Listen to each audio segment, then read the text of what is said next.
Alors bonjour, je m'appelle Amélie et puis c'est moi qui vais m'occuper de Silence on tourne cette année pour le Media Lab de Saint-Alexis. En fait, ça va être pour la deuxième année que je m'occupe de Silence on tourne. Je vais faire ça avec Jimmy Gagné, que vous connaissez peut-être, qui agit un peu dans l'ombre. C'est lui qui s'occupe de toute la partie technique, qui m'aide beaucoup avec la technique de tout ça parce que pour la deuxième année, ben, le projet Silence on tourne, on va devoir le faire en grosse partie du moins à distance, via Zoom, donc par caméra. On l'a fait l'an passé. Ça a été un super projet, ça a été super intéressant à faire. Donc, je suis certaine que cette année, avec l'expérience qu'on a acquise, ça va être encore mieux.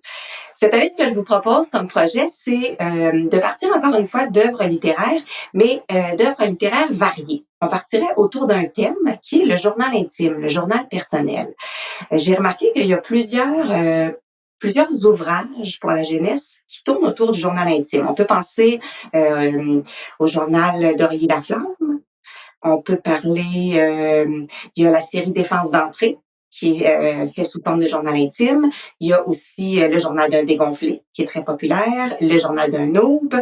Il y en a une quantité absolument incroyable. Ceux-là sont faits au Québec, je pense, pour la plupart, mais sinon, il y en a même qui sont faits à l'étranger. On peut penser, par exemple, au journal d'Anne Frank, qui est un journal intime très, très célèbre. Donc, on partirait de différents extraits de journaux intimes, plus ou moins longs, qu'on lirait ensemble, qu'on regarderait ensemble.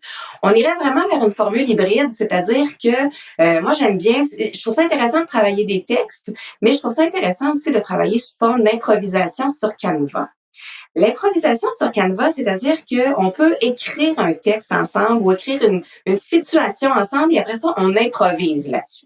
On pourrait faire la même chose, par exemple, prendre un extrait d'un journal intime de Aurélie Laflamme, deux amis qui se parlent. On retient l'essentiel de la situation, puis après ça, on réimprovise la scène, mais dans nos mots à nous. Donc, c'est un peu comme ça que j'aime travailler, une espèce de formule hybride entre on apprend des textes et des fois, on sort de ça puis on va juste comme improviser autour d'un thème qu'on aura choisi ensemble.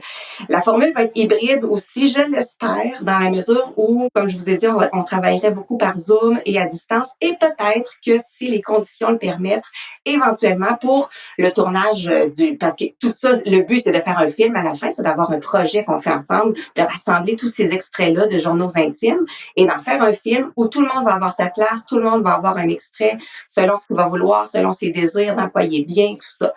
Donc, peut-être qu'éventuellement, pour le tournage rendu au printemps 2022, on se croise les doigts. Peut-être que ce serait possible de faire un tournage en personne. Donc, à ce moment-là, peut-être de faire des scènes à 2, à 3, des extraits. Je vous raconte, je sais pas, une chicane que j'ai eue avec mon ami aujourd'hui. Et on peut, par exemple, voir la chicane entre les deux amis.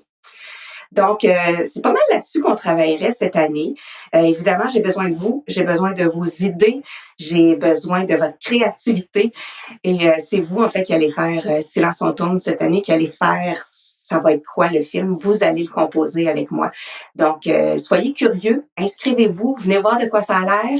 Et puis, ben, vous pourrez voir au cours des premières sessions ensemble, ben, si c'est quelque chose qui vous tente ou pas, mais par expérience, je vous dirais que ça va vous tenter de rester avec nous. Fait que j'ai bien hâte de vous rencontrer. À bientôt!